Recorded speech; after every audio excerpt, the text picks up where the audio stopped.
Porto é a cidade dos festivais, portanto, às vezes é importante também estar onde já está público. Uma forma de olhar para o arquivo muito efêmera. Acho que todos os festivais que fazem parte deste mapa de festivais no Porto, acho que eles são complementares. O espaço da intimidade é o espaço privilegiado da nossa temática, dos nossos filmes.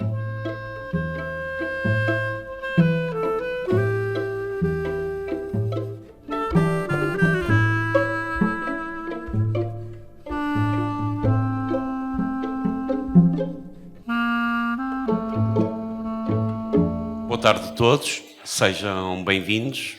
É com um enorme prazer que começo o primeiro episódio do Porto Podcast, o novo podcast sobre cinema criado pelo Porto Postdoc, com o apoio do Canal 180. Estas conversas foram criadas para aproximar pessoas e ideias em torno do cinema.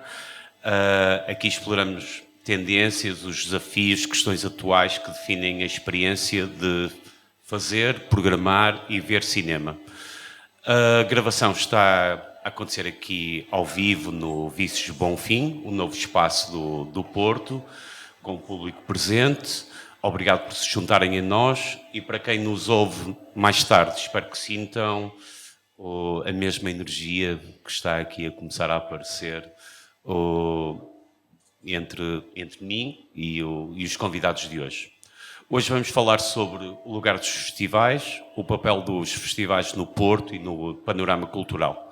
Vamos refletir sobre a importância dos festivais de cinema e as artes na vida cultural, especialmente aqui na cidade do Porto, conhecida pela sua animada cena dos festivais, sendo que o Porto já foi designado pela cidade dos festivais. Desde eventos históricos como o Fantasporto, que nasceu em 1981, até aos festivais mais recentes que apresentam novos pontos de vista. E antes de avançarmos, gostaria de destacar que neste contexto surge também uma iniciativa importante, o Manual de Boas Práticas para o Cinema e Audiovisual em Portugal, da Associação Mutim, que iremos falar mais tarde, e que aborda questões de assédio e igualdade no setor. Isto mostra que os tempos estão a mudar e que os festivais podem ser um exemplo a seguir. Hoje temos como convidados o Filipe Martins e a Né Barros, são co-diretores do Family Film Project. Este é um festival internacional de cinema que se realiza na cidade, no Porto, e que é dedicado a filmes de arquivo, memória e etnografia. O Filipe é investigador e programador, e a Né, além de programadora, é coreógrafa e investigadora, o que lhe dá uma perspectiva artística única. Juntos têm feito este festival um espaço a explorar histórias pessoais e memórias coletivas através do cinema. Obrigado por estarem aqui, Filipe e Né. A Joana Alves dos Santos, que representa a MICAR, que é uma mostra internacional de cinema antirracista. A Joana faz parte da equipa que organiza esta mostra na programação. A mostra é promovida pelo SOS Racismo e já vai na 10ª edição. 12ª edição. A MICAR é um espaço importante para discutir temas como o passado colonial, as lutas de libertação e a diversidade étnica e racial. Têm tido muitas pessoas a visitar, a participar, espectadores, e não apenas um nicho do público. Bem-vinda, Joana. É um prazer contar contigo. Sempre que quiseres, podes interromper. Aliás, todos vocês o podem fazer. Por fim, temos a Rita Capucho, cofundadora e co-diretora do Porto FEM, Festival Internacional de Cinema. A Rita ajuda a liderar este festival que se dedica a destacar e divulgar o trabalho de realizadoras e artistas que se identificam como mulheres, dando visibilidade a vozes femininas e não binárias no cinema. Além disso, a Rita é uma das impulsionadoras do Manual Mutim, de que iremos falar, espero eu, trazendo também essa experiência de promoção de boas práticas no setor. Obrigado por estares aqui presente. Obrigada. Hoje vamos dividir esta conversa em 5 blocos claros e diretos, um panorama do que acontece, a representatividade e diversidade, os festivais enquanto espaço de resistência, boas práticas, igualdade de género e aquilo que esperam para o futuro. Nos últimos anos, os festivais multiplicaram-se em Portugal e o Porto é um exemplo claro. Qual é que será hoje o papel dos festivais na cultura e no meio cinematográfico e o que é que oferecem de único ao público, aos criadores, face às salas comerciais e também às plataformas de streaming? Pergunto ao Filipe Yané. O Family Film Project é um festival de nicho com alcance internacional. Que contributo trazem ao panorama do cinema em Portugal? Sendo em que os festivais como o vosso preenchem lacunas no que se refere à distribuição comercial? Obrigado, Sérgio, antes de mais pelo convite. Olá a todos, aos colegas que aqui estão. Bem, em relação ao posicionamento deste nosso festival, do ponto de vista da atenção que damos a um nicho, a um tipo de cinema que não se confunde com o mainstream, não é? Por aí nós fazemos esse trabalho de valorização de um cinema mais independente, mais alternativo, mais marginal, e esse é um trabalho que acho que todos nós partilhamos como sendo comum e fundamental. Mas, além disso, o nosso festival também está atento aos sintomas do presente. Vivemos numa época em que a mudança é muito rápida na forma de nos relacionarmos com o audiovisual. O cinema já não se faz da mesma maneira, já não se vê da mesma maneira e há uma acumulação, inclusive, muito rápida do arquivo, uma forma de olhar para o arquivo muito efêmera, por exemplo, e a nossa proposta passa muito por esse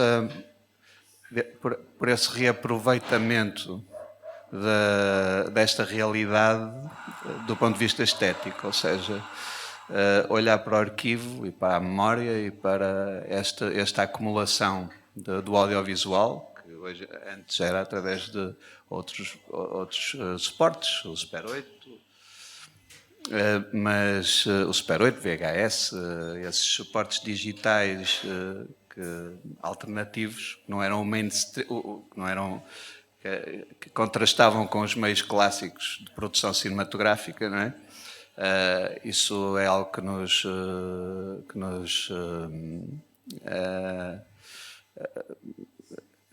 nós buscamos para o nicho do nosso festival. Agora esse arquivo produz-se de outra maneira, também através das redes sociais, através dos telemóveis, a produção explodiu, não é?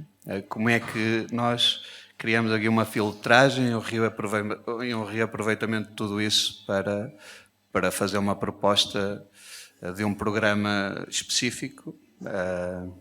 É esse o nosso desafio atualmente. Talvez só acrescentava que há um pormenor que é a convivência entre profissionais e amadores, que desde o início da edição deste festival que tivemos essa atenção de poder fazer conviver as duas realidades e os dois modos de produção completamente distintos. E talvez nesse sentido seja algo que nós tentamos acrescentar como alternativa a outro modelo de festival. Pronto, portanto, para já não sei se há alguma coisa que... Sim, por acaso podemos aqui um pouco discutir aqui a nova realidade que se antes era o VHS, como é que vocês introduzem a questão das redes sociais e do arquivo, não é? Que é constante e que é sempre atualizado e agora cada vez mais do que nunca, não é? Como é que vocês introduzem isso no vosso festival? Do ponto de Na vista programação. do ponto de vista da programação e da Open Call, que é internacional, recebemos por vezes muitos trabalhos que são feitos, são produzidos precisamente através destas redes. Estou a pensar, por exemplo, num dos filmes na Primeira Guerra, portanto, não nesta guerra da Ucrânia, mas no momento anterior, onde uma avó falava com os seus familiares através do Skype e, portanto, todo o filme era feito através deste meio. No fundo, é estar atento aos filmes e às propostas que nos chegam, muitas vezes produzidas elas próprias através destes materiais e destas redes. E, portanto, não ter esse problema em selecionar se realmente o trabalho tiver qualidade para interesse político e social para ser partilhado, é selecionado, mesmo que em termos que exista alguma fragilidade até do ponto de vista técnico. Sim, não nos interessa tanto o suporte, interessa-nos a apropriação estética desse suporte. E o suporte pode ser um telemóvel filmado em modo retrato, e é um sinal dos tempos. Portanto, é um sinal do modo como se comunica, como se produz o audiovisual. Agora, filmes, vídeos de telemóvel há muitos, não é? Isso obviamente não basta, nós estamos à procura de algo especial. Por exemplo, este ano vamos ter na programação um filme que é exatamente isto. Não me perguntem agora o nome do filme, são muitos no programa, não os tenho de cor, mas esse filme é feito em modo retrato e é uma espécie de gravação como é que se diz, da gravação do ecrã, não é? em tempo real. Na verdade não é uma simulação disso, é um filme tecnicamente bem feito, que só simula o visual de um telemóvel, mas retrata o cotidiano durante um dia de uma pessoa no modo como se relaciona com o aparelho, com o telemóvel. Portanto, este tipo de lógica também encaixa na perfeição na proposta do nosso festival, porque tem a ver precisamente com isto, com estes meios alternativos, independentes, marginais, que fogem do esquema clássico, convencional do cinema, como estamos habituados a vê-lo. Muito bem. Portanto, iria sublinhar duas ideias, não é? Tipo, visibilidade fora do circuito, com a integração dessas novas linguagens e a criação em comunidade. Joana, o Porto é cada vez mais uma cidade-festival, então se considerarmos o segundo semestre de cada ano, que é curiosamente onde a maior parte dos festivais no Porto se concentra, os festivais de cinema. Como é que lês este contexto? Esta concentração de eventos molda a identidade cultural da cidade, cria novos públicos? Que fatores é que tornam o Porto um terreno tão fértil a aparecerem festivais de cinema, mostras de cinema? Eu realmente, não sendo uma especialista nesta matéria, se calhar não consigo justificar porque é que esta concentração aconteceu. Acho que o Fantástico Porto, se calhar, foi um ponto que concentrou aqui as atenções sobre o cinema e depois houve esta agregação, não é, de mais projetos. No nosso caso, e a MICAR não é um festival, somos uma mostra, não temos ainda, ou se calhar nunca teremos, não sei, isto é um debate, a capacidade de passar a festival. É verdade que na altura, quando esta oportunidade surgiu para o SOS Racismo criar um projeto deste género, pensámos, bom, não vamos fazê-lo em Lisboa, claro, primeiro ponto. Segundo, o Porto é a cidade dos festivais, portanto, às vezes é importante também estar onde já está público motivado para este formato, não é? Para seguir. E realmente acreditamos que haver mais um projeto de cinema não rouba nem compete com os que já existem, mas sim realmente tira partido do facto de haver uma certa propensão ou uma imagem da cidade ligada ao cinema. E de facto a concentração de mais festivais não me parece que tenha tido impacto nem na diminuição dos públicos de cada um, mas sim nessa multiplicação. Até porque cada um das mostras ou dos festivais ou dos eventos ligados ao cinema procura depois aspectos específicos, não é? Como a nossa mostra traz, não é? E públicos em particular, e até aproxima se calhar algumas franjas deste meio, não é? Que é o cinema.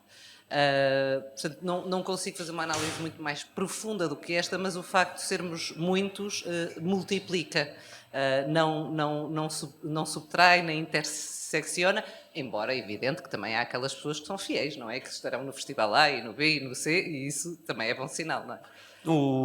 Quer dizer, continua a pergunta, porque muitas vezes se eu chegar a uma situação limite, se tiver um festival por semana no Porto, se isso não, depois, de certa forma, não irá afastar o público normal de uma sala de cinema tradicional? Eu não consigo ver assim tantas desvantagens nisso, por um lado. Até eu este fim de semana precisamente queria ver um filme com alguém estrangeiro. Portanto, tinha de ser um filme que tivesse legendado em inglês ou que fosse em inglês. No caso, todos os filmes em inglês que a oferta comercial me trazia, pronto, era a saga 4 de uma coisa qualquer. E os filmes muito bons que estavam a passar, infelizmente, não tinham essa coisa adicional que era as legendas em inglês, porque depois eram falados em francês, em árabe, em tudo. Portanto, não vejo que o público das mostras tire pessoas do cinema tradicional, que pode acontecer, tradicional, vamos dizer comercial, disponível nos centros comerciais, esse tipo de coisas. Vamos dizer é que pode educar esse público para uma maior variedade.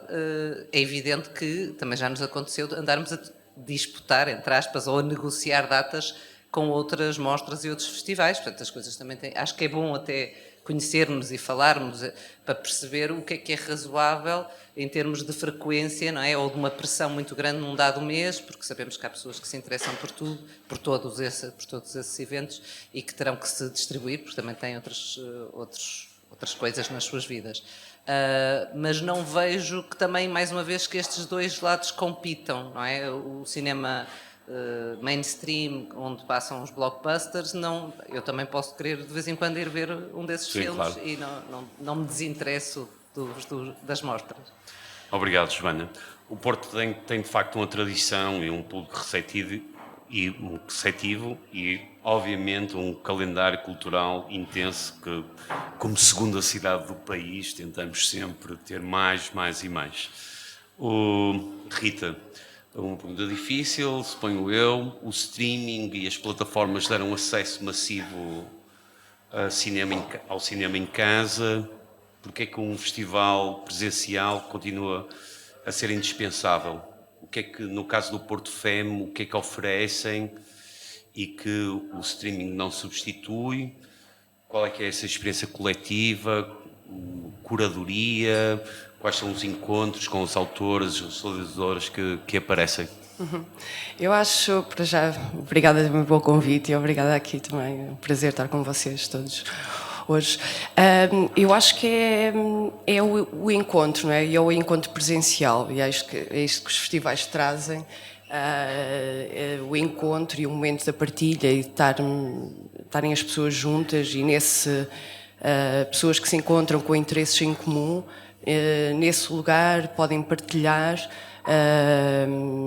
podem usufruir, não é? Podem sair da sala de cinema, falar o que é que gostaram, o que é que não gostaram, podem partilhar, neste caso, para as realizadoras e todas as outras pessoas que vão partilharem também quais são as suas dificuldades. Portanto, acho que é o encontro e a partilha, e esse funciona, claro, de uma forma muito melhor a nível presencial, e acho que é isso que nós oferecemos, além de oferecermos não só uma programação que é muito diferente da que está no stream, streaming, não é? Como já foi aqui referido, portanto nós temos uma programação diferente, acho que todos os festivais que fazem parte deste mapa de festivais no Porto, acho que eles são complementares e acho que todos eles trazem uma oferta muito diferente do que aquilo que encontramos no streaming e filmes que só podemos se calhar ver naquele momento, naquele festival e portanto não vamos ver e as pessoas não terão a oportunidade de o ver e portanto acho que isso acima de tudo é o que todos os festivais aqui trazem e trazem depois também os encontros muitas vezes com as pessoas, quem faz o cinema que está presente nestes eventos também para uma partilha com o público e portanto torna sempre muito mais interessante do que nós estarmos na nossa sala a ver, por muito que não é, podemos ter companhia, até podemos fazer algum comentário no final, mas certamente que num espaço como é um festival essa partilha é feita. E depois, claro, todas as atividades também complementares ao Festival de Cinema, não é só a exibição de cinema, não é uma exibição que pode ser competitiva ou não, portanto depois há as mostras, os programas especiais que há dentro de um festival de cinema, com curadorias próprias que trazem temas e temáticas, mas depois também há as ofertas complementares, temos as conversas, que acho que é comum também a todos os festivais, este espaço de conversa, como estamos aqui a criar, as formações, os eventos de indústria, portanto tudo isso são uma oferta que não está certamente no streaming. Eu acho que isso acaba por ser as vantagens dos festivais de cinema que temos. Sim, uma celebração em comunidade, um intercâmbio. A palavra festival, não é? Remete para isto, não é? Para esta celebração, não é? Sim, só para acrescentar também um fator, que o facto de existirem festivais, e o cinema nesse aspecto é uma arte muito especial, porque se compararmos com outras artes, por exemplo, as artes performativas, de onde também é o meu background, é uma oportunidade única para as pessoas poderem, pelo menos, tentarem dar visibilidade àquilo que vão produzindo. E por isso daí que a importância dos festivais seja mesmo muito grande, comparativamente com outras artes onde não existe essa frequência, não existe essa quantidade, o que vai inibir de muitas pessoas nunca conseguirem sair, digamos, do anonimato, ou pelo menos, o mais importante que isso é partilharem os trabalhos. E, portanto, este contexto, o cinema tem esta cultura dos festivais que me parece extremamente importante e pronto, era só para acrescentar. Vou aproveitar então para acrescentar também, ok, vou construir sobre esta ideia.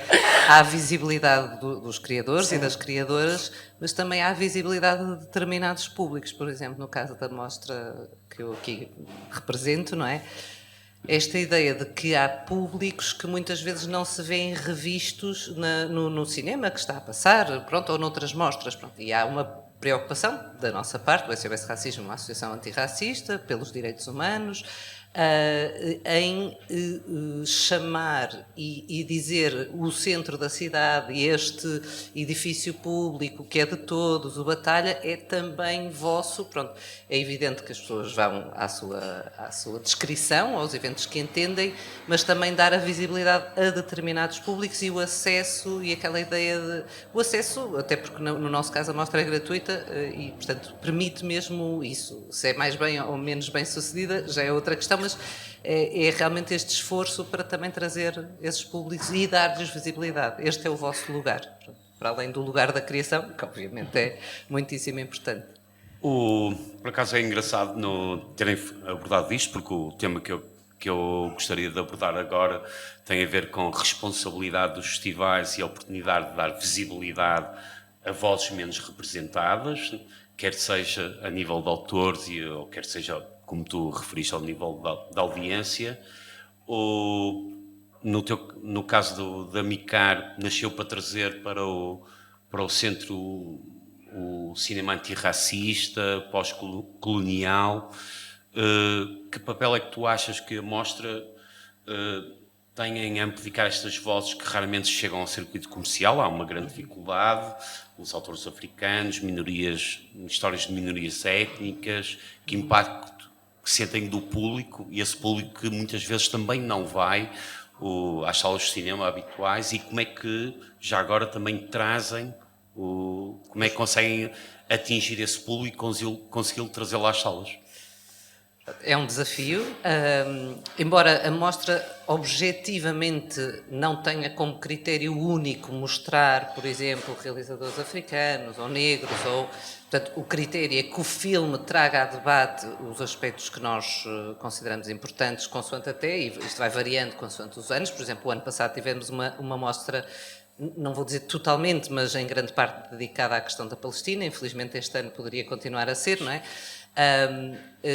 Portanto, aquilo que focamos mais é quais são os tópicos que queremos discutir. Depois, naturalmente, aparecem os outros critérios de será que estamos a ter uma representação de mulheres, será que só temos filmes de vários continentes. Portanto, há essa preocupação de buscar essa diversidade na programação.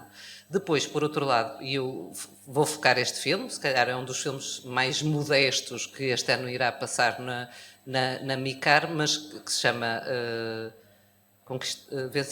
Conquistamos Sonhos, Vencemos Barreiras, que foi realizado pelo Salvador Gil, é no âmbito de uma associação cigana e que representa e que traz voz aos participantes num projeto de bolsas para estudantes do ensino superior dentro da comunidade cigana. Ou seja, ali é mesmo, de facto, a comunidade a autorrepresentar-se e a trazer um tópico que é importante e que a maior parte das pessoas desconhece, não é? E, para além disso, convidamos, para além do cinema, não é? Nesta perspectiva de tudo o mais que acontece para além da sala de cinema, convidamos várias pessoas, nomeadamente ativistas, mas também académicos ou jornalistas, para escrever textos a propósito dos filmes e não sobre os filmes, numa publicação que editamos e que, portanto, também pretende prolongar a mostra para além daqueles 3 dias, não é? Portanto, é uma forma de chegarmos de diversas formas a várias pessoas e para nós é uma ferramenta política, para além de ser um momento muito bom de cinema. Muito bem. Rita, no Porto FEM a missão é clara, não é? Dar palco a realizadoras, criadoras. Que práticas concretas é que vocês adoptam para garantir a diversidade, quer seja na programação, nos júris, nas equipas, e mesmo no público? Portanto, nós quando a missão era bastante clara, não é? Quando surgiu o Porto FAM, mas ao longo do tempo temos sempre vindo a pensar muito na diversidade, não é? Não é só a questão aqui de género, portanto está para lá disso, da diversidade que nós temos, da representatividade, e temos vindo ao longo do tempo a nível da programação. Há 2 anos tivemos uma mostra de cinema indígena de mulheres negras. Este ano tivemos uma mostra de cinema lésbico. Portanto, nós procuramos dar representatividade e que haja que a interseccionalidade esteja presente, quer a nível dos filmes que são selecionados, quer a nível depois dos convites que nós fazemos para as pessoas que vão fazer parte do júri, para as pessoas que temos como convidadas, tentamos sempre que esteja presente a diversidade. E é isso que tentamos fazer no Porto FAM, a nível da equipa também. Não estamos ainda como queríamos na equipa, portanto acho que ainda falta trabalharmos mais na questão da diversidade. E é por aí, e tentamos, é um cuidado que temos ao escolher os filmes. Pensamos sempre como é que estamos a escolher os filmes que também têm que trazer novas representações, não é? Novas representações do que é ser mulher, do que é ser uma pessoa não binária, portanto, das outras identidades, novas representações, novas narrativas, para que esse também é um dos objetivos que temos na curadoria, ou filmes que nós pensamos que vêm-nos trazer, como a Joana também estava a dizer, não é? Realidades que as pessoas desconhecem, não é? E, portanto, através dos filmes nós conseguimos colocar as pessoas em contato, e é um processo de empatia, não é, com o que desconhecem, e portanto é por aí que também achamos que de certa forma fazemos algo por uma mudança social que também achamos que queremos ver e que faz parte do nosso objetivo. E é através dos filmes que escolhemos, dessas narrativas que trazem de realidades que muitas vezes as pessoas desconhecem, que tentamos que haja depois um impacto no público, não é, nas pessoas que assistem ao festival, ou na comunidade ou nas comunidades, que de repente se veem representadas e tiram daí um sentido sentido de pertença, não é? Um sentido, a tal visibilidade também que se falou aqui, não é? De serem visíveis e de poderem ocupar os espaços, de pertencerem a esses espaços.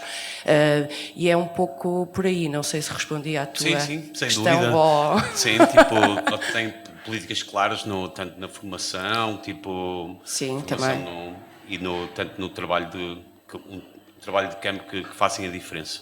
O Filipe e Inês, no vosso foco memória, arquivo e narrativas pessoais, traz para a sala, para as salas de cinema, histórias de autores fora dos circuitos, não é, habituais. Como é que vocês trabalham essa diversidade de vozes e formatos? Filmes caseiros, diários, experimental. Como é que criam pontos entre as comunidades que estão menos expostas a esta cultura de festivais, tanto entre a audiência como realizadores? Do ponto de vista da audiência dos realizadores, é isso. Bem, nós focamos muito no espaço da intimidade. Digamos que o espaço da intimidade é o espaço privilegiado da nossa temática dos nossos filmes, o que logo por si vai trazer uma diversidade quase em potência, porque vai mergulhar, vai emergir em lugares que muitas vezes estão no domínio do privado e que, portanto, não têm visibilidade e que, portanto, acabam por ser ali um bom momento. É uma boa oportunidade, é uma janela importante para dar precisamente visibilidade a essas questões que muitas vezes se passam nesse espaço da intimidade e que merecem e precisam de ser partilhadas. Bom, e a partir daqui, em relação, a partir daqui, já por si se abre uma diversidade enorme de realizadores e que, do ponto de vista da audiência, evidentemente, há um certo interesse em procurar, em conhecer, em contactar com essas realidades que normalmente não estão no domínio público. Portanto, eu penso que este talvez seja o ponto importante que vai permitir abrir-se a esta pluralidade de visões e de formas de estar e principalmente desses espaços mais escondidos, carregados muitas vezes de problemas, que precisam de ser expostos para poderem ser pensados e debatidos.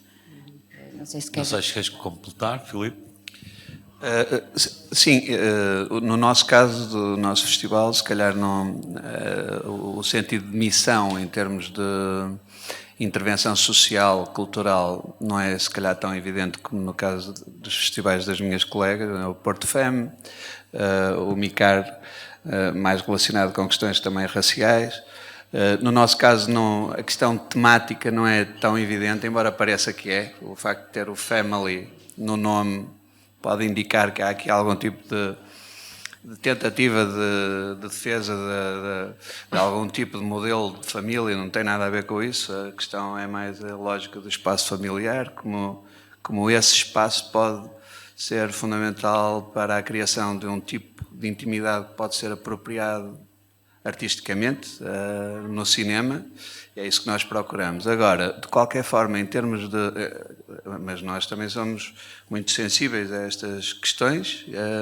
Eu, pessoalmente, aqui só posso falar só por mim, eu tenho muito cuidado para que qualquer decisão que nós tomemos do ponto de vista da programação, que não seja moldado por algum tipo de agenda política que crie exclusão, não é? Pronto, isso é importante. Agora, conscientemente, a nossa tendência, ou pelo menos a minha, é de não ter regra nesse sentido. Por exemplo, este ano o nosso júri vai ser constituído exclusivamente por mulheres. Isso não quer dizer que nós estejamos automaticamente a fazer uma crítica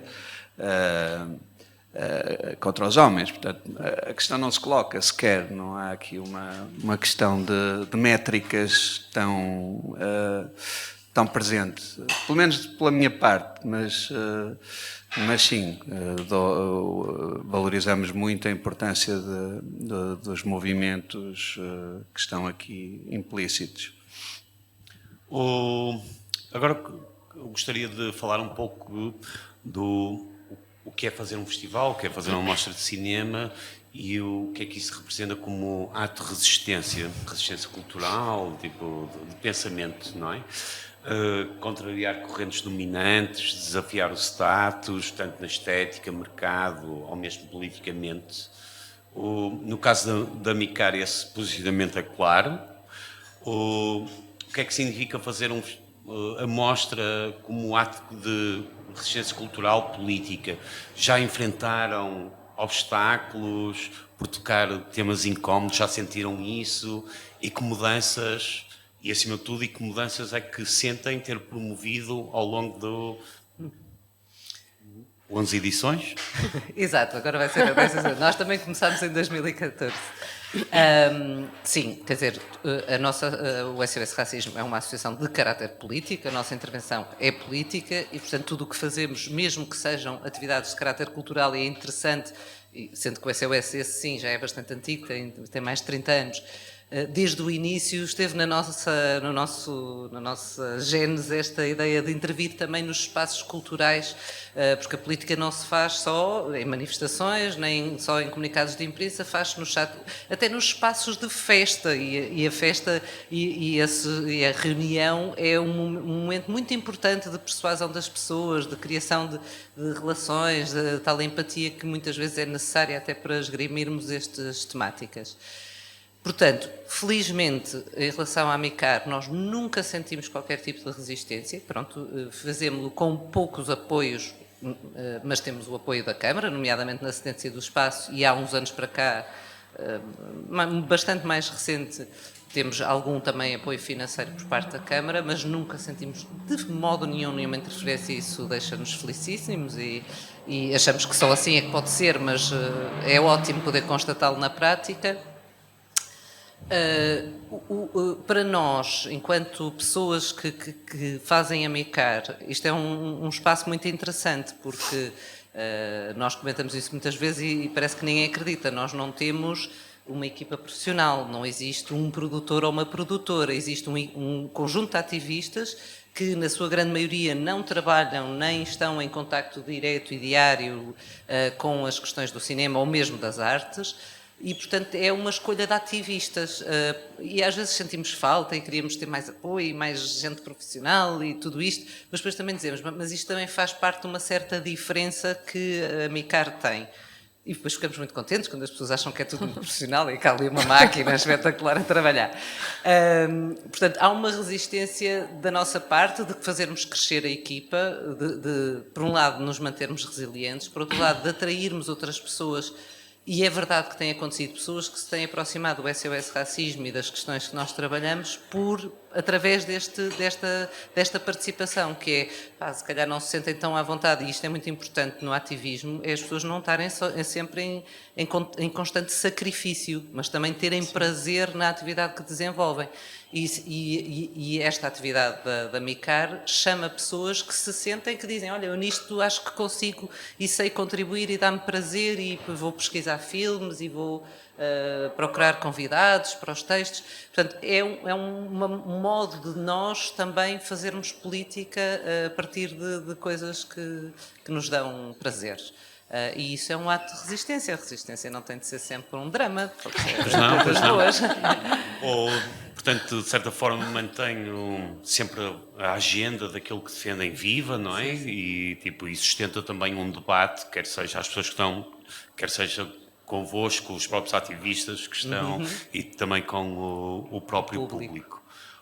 Agora queria perguntar à Ané, de certa forma, a curadoria é um gesto? Concordas que programar pode ser também resistir ao mostrar obras que desafiam as normas estéticas e sociais? E como é que pensas que essa própria curadoria, programação enquanto decisão, confronta o óbvio e também convoca a própria reflexão?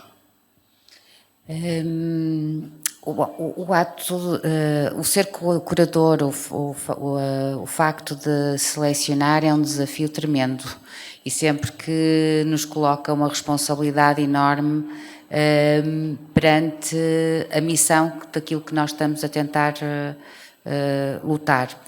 Portanto, desde logo é um gesto de grande responsabilidade, em primeiro lugar. Depois, podemos pensá-lo também como um gesto necessário, como um ato de consciência perante aquilo que existe e aquilo que pode fazer a diferença.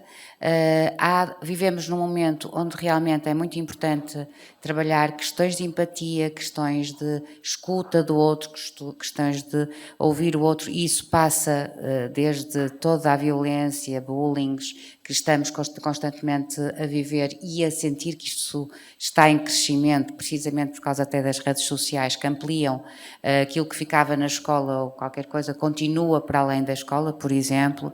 Portanto, há grandes questões que todos nós estamos conscientes que nos estão a atravessar e, portanto, de alguma forma, ser curador, fazer a curadoria nos tempos de hoje é trabalhar com estas questões contemporâneas, com este espírito, com esta consciência do que é estar hoje aqui, neste mundo muito complexo, com muitas guerras e muitas coisas a acontecer muito negativas e, portanto, poder de alguma forma fazer o pequeno gesto, o grande gesto, não há grande gesto, há um pequeno gesto, que é o gesto de poder abrir um pequeno caminho para as pessoas pensarem um bocadinho mais sobre aquele assunto.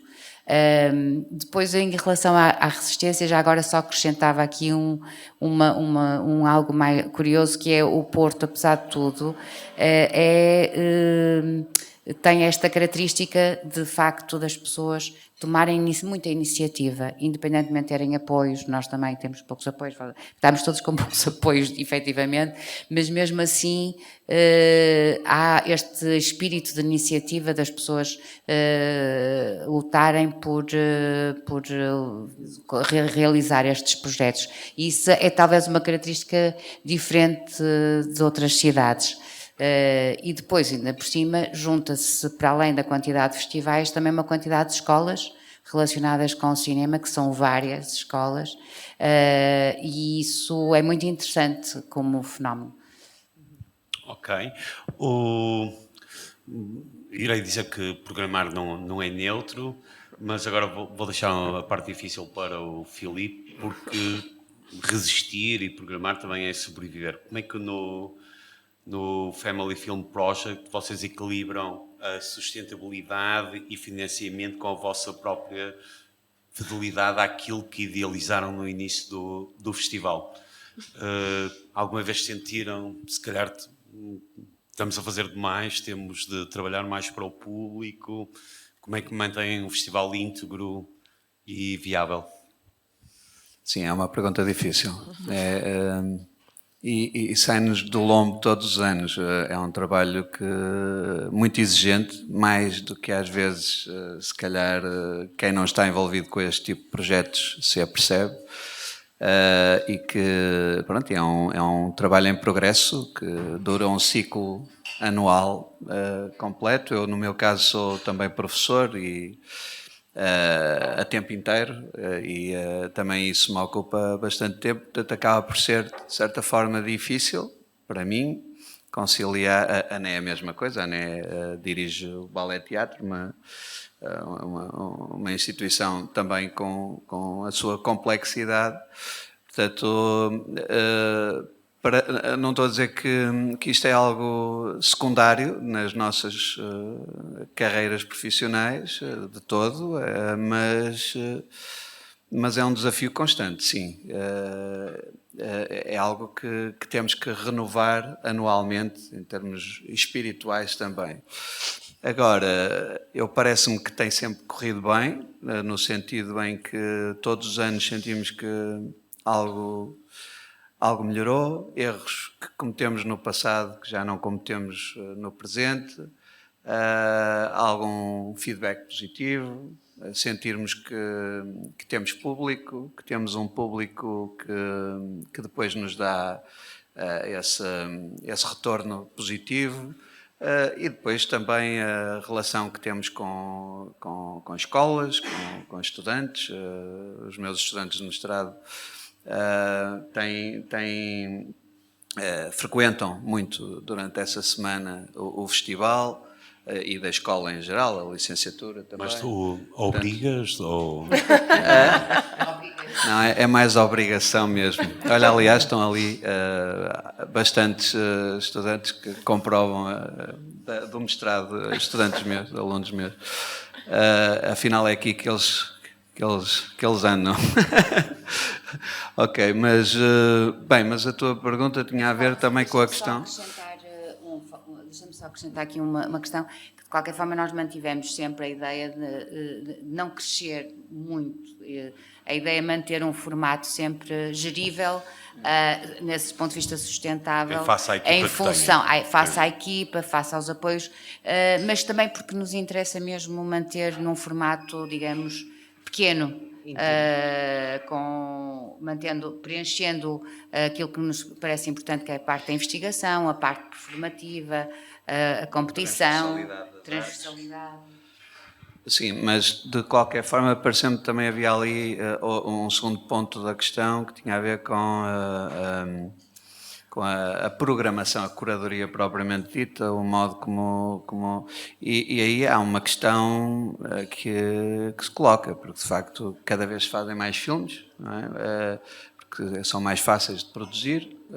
Falo dos filmes independentes, mas mesmo no mainstream, pronto, eu não tenho aquela opinião geral de que há falta de qualidade na oferta global em termos do que se faz no audiovisual. Acho que se faz muita coisa boa, também se faz muita coisa má, mas de um modo geral faz-se mais coisas. E mesmo colocando o mainstream de lado, que não é o nosso objetivo com estes festivais,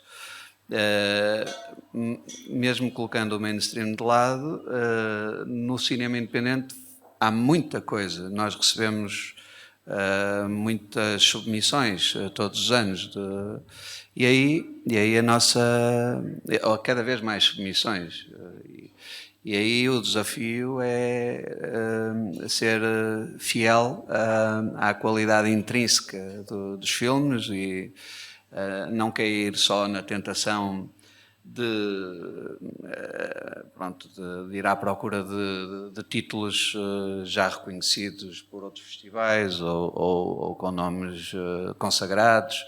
Nós procuramos manter na genética do nosso festival essa abertura a qualquer tipo de projeto, até porque o contrário seria contraditório em relação à natureza do nosso festival. Muito bem, obrigado, Filipe. Portanto, aqui aquilo que vemos em todos os festivais e também no Porto Pós-Doc, ao longo dos anos temos resistir, todos os anos introduzimos coisas novas, persistimos, tentamos educar todo um público, trazer novos públicos, trabalhar. Seguimos agora para boas práticas e igualdade de género. Vou falar aqui com a Rita, não é? Porque o setor, espero eu, e pelo menos do nosso lado, assim tem dado passos firmes contra o assédio e a discriminação, em particular a Mutim. Tem sido bastante importante, lançou recentemente um manual de boas práticas para o cinema e audiovisual. Como é que contextualizas esse manual? O que é que motivou a sua criação? Que lacunas, espaços vazios veio colmatar? E acima de tudo, que mudanças pretende desencadear no próprio sistema? O manual surge, uma das primeiras iniciativas da Mutim foi criarmos um estudo do meio, não é? Para que o nosso discurso, para que a nossa existência pudesse dizer não é uma percepção, existem números que dizem que existe assédio, que existe discriminação e que existe desigualdade no setor. E a partir de termos esse estudo e esses números que indicavam realmente que não era só uma ideia nossa, uma sensibilidade nossa,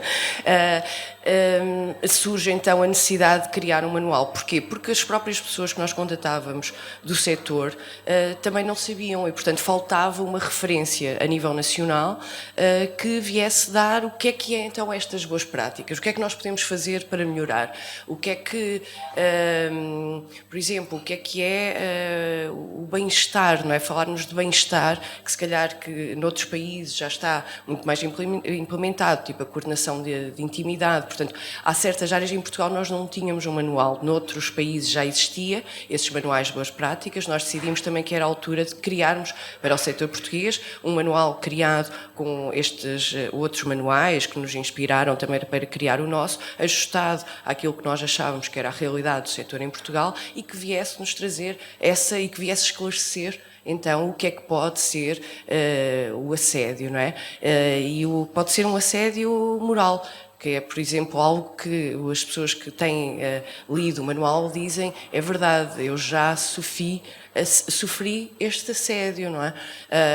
E, portanto, isto vem-nos trazer, acho que nos vem trazer uma consciência, acho que também há muitas questões que são geracionais, estão no nosso setor, não é? Que vêm, portanto, questões culturais e espero que este manual venha, ou seja, dar este objeto que está para consulta, está à distribuição por todas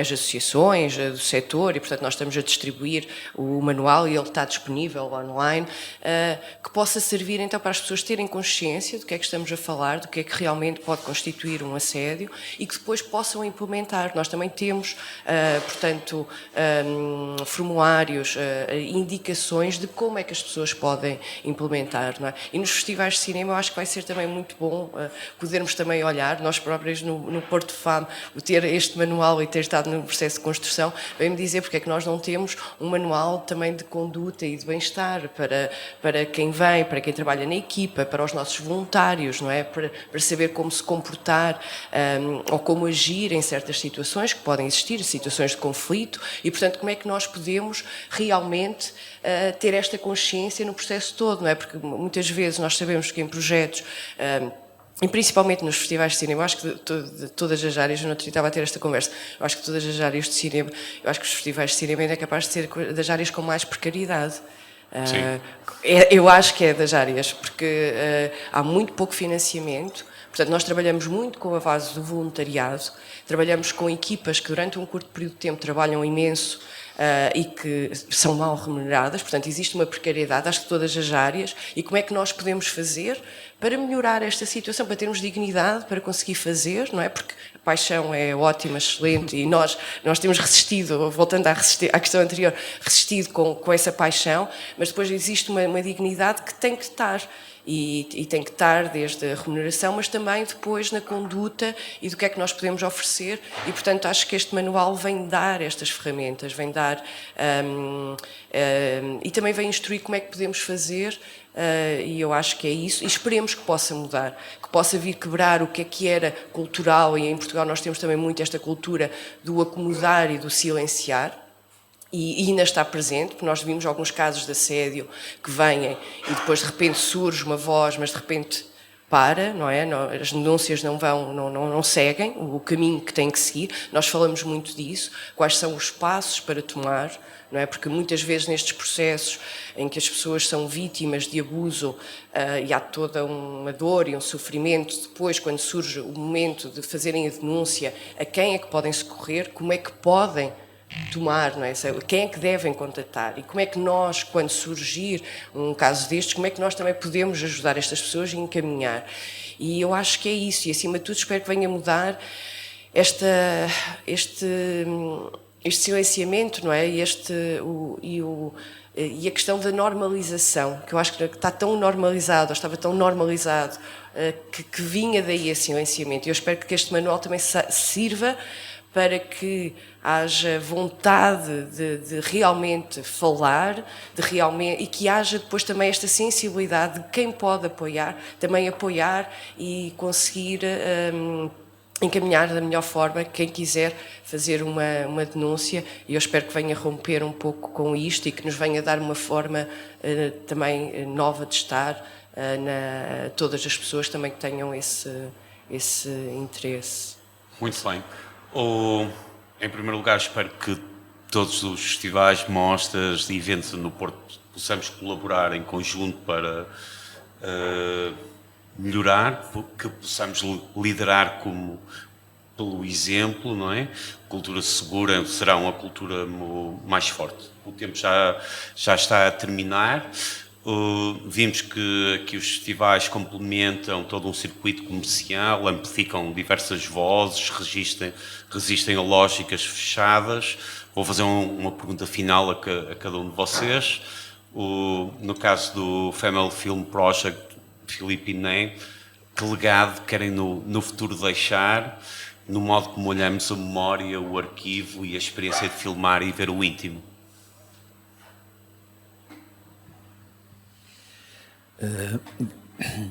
Bem, esperamos continuar a fazer melhor do que fizemos no passado, continuar a construir este projeto, enquanto sentirmos que faz sentido que ele permaneça vivo, e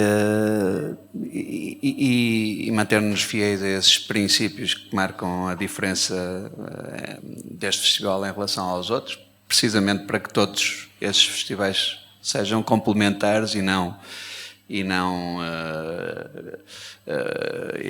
uma questão de competição entre festivais que possam roubar público entre si, não é essa a questão. Portanto, agora, em relação ao que se segue, não é? Ao que possamos deixar para trás, eu acho que já criamos eventos memoráveis, já trouxemos cá pessoas importantes na área da investigação, cineastas, pessoas que nunca tinham vindo ao Porto, a Portugal. Isso é um privilégio para nós também como programadores e é algo que queremos continuar a fazer enquanto for possível. Mas não sei, o que é que queres dizer? Sim, ia dizer que, por um lado, isso que estás a dizer, o legado, deixar um conjunto de autores que estiveram pela primeira vez aqui e que puderam partilhar os seus trabalhos, mas também quase deixar uma espécie de um mapa muito abrangente de histórias e narrativas transculturais que têm a sua importância política e social e que precisam de ser pensadas e questionadas, talvez. Esse mapa talvez seja interessante como legado. Obrigado. E tu, Joana, no caso da MICAR, que mudança ambicionam? Qual a consciência pública que desejam? Políticas mais inclusivas? Uma nova geração mais atenta? Bom, como é a última pergunta, eu vou aproveitar, porque não fiz no início, para vos cumprimentar, agradecer, dizer que foi fantástico. Temos que nos cruzar mais vezes e espero ver-vos na MICAR, que começa já dia 30 de outubro. Quanto a isso, nós dizemos no SOS que o nosso objetivo é deixar de existir. Pronto. E quando eu entrei no SOS, foi em 1997, eu achava que estava próximo, que esse momento estava próximo, que era uma questão geracional, que estávamos a ultrapassar, que as mentes eram outras, pronto. A MICAR, como todas as outras nossas atividades, é nesta perspectiva de extinguir as desigualdades, não só o racismo, mas também todas as outras formas de desigualdade.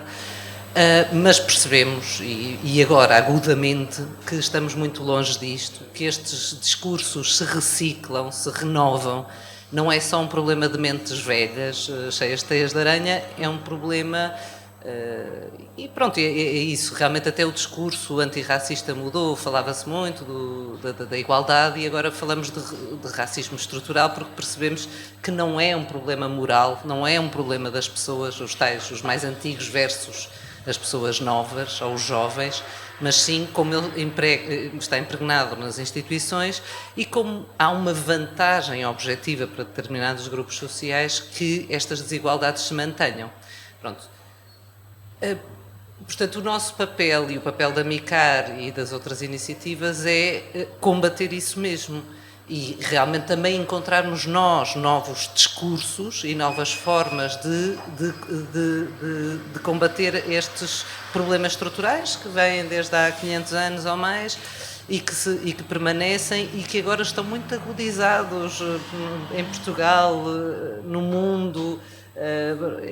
Realmente não é uma fase otimista, não é? Como se viu há pouco, eu falava muito da alegria na resistência, mas também há muita angústia, porque, pronto, e é esse... Portanto, estamos cá, não para deixar um legado, quer dizer, se houver algum legado é um dia deixarmos de existir e isto fazer parte do mainstream do cinema e vamos todos ao shopping ver. Okay.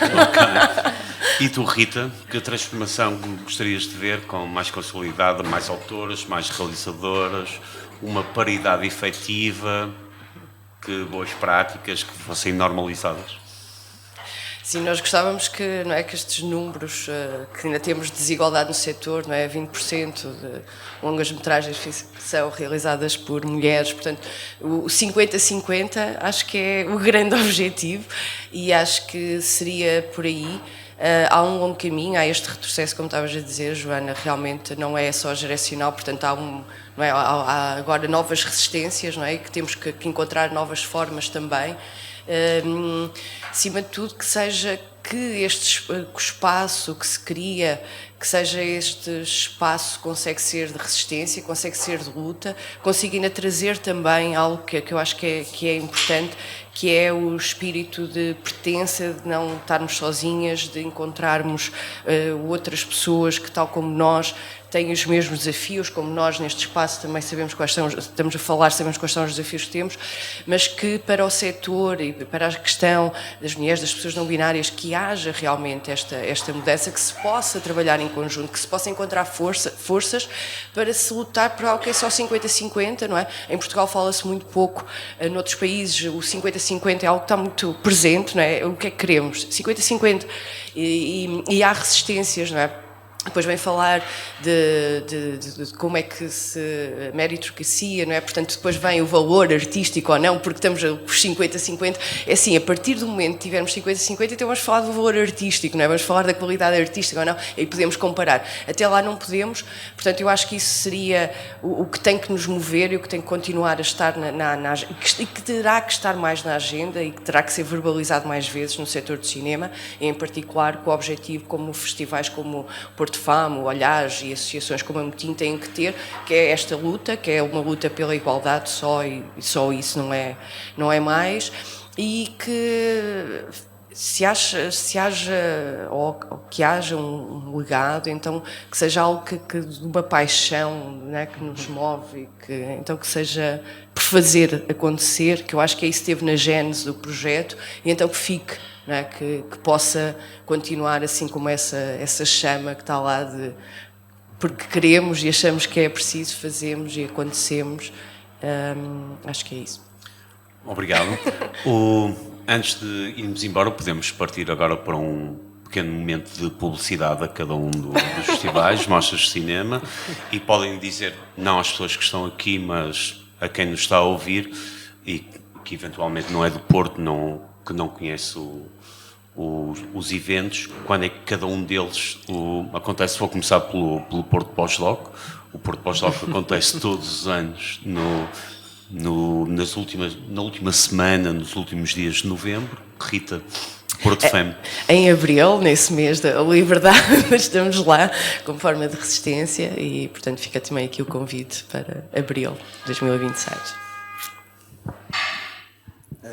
14 a 19 de outubro. Sempre portanto, já não ali falta, no meio de outubro. Já não falta muito. A 14ª edição do Family Film Project.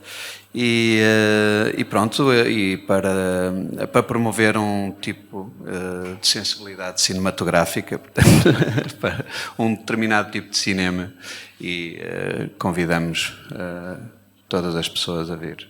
E Joana? Pronto, eu há pouco adiantei-me, já sabem que começa a 30 de outubro, acaba em 2 de novembro, portanto no domingo. Chama a atenção para o facto de que no sábado de manhã vai haver uma sessão que a gente agora chama Famílias, portanto, um bocadinho para permitir aos pais virem com os seus filhos, já que as sessões que nós temos da Micarzinha, que acontecem à sexta-feira de manhã, só permitem que venham as crianças com a escola, pronto, porque é onde elas estão, felizmente, nos dias de trabalho. Acrescentar que a mostra é gratuita, portanto, todas as sessões são gratuitas e, por isso, aberto a todos. E que este ano, se tudo correr bem, vamos ter muitas sessões com legendas em português e em inglês, que é para permitir mais pessoas virem. Obrigado. Obrigado pela partilha de todos, pela clareza. Acho que falamos de coisas importantes e espero que nos encontremos, não é? Mais vezes. Obrigado, Filipe Martins, Né Barros, a Joana Alves dos Santos e à Rita Capucho. Obrigado ao público, aqui no Vícios Bolfinha e a quem nos escuta. Este foi o primeiro Porto Podcast. Regressamos até ao final do ano, pelo menos mais 2 vezes.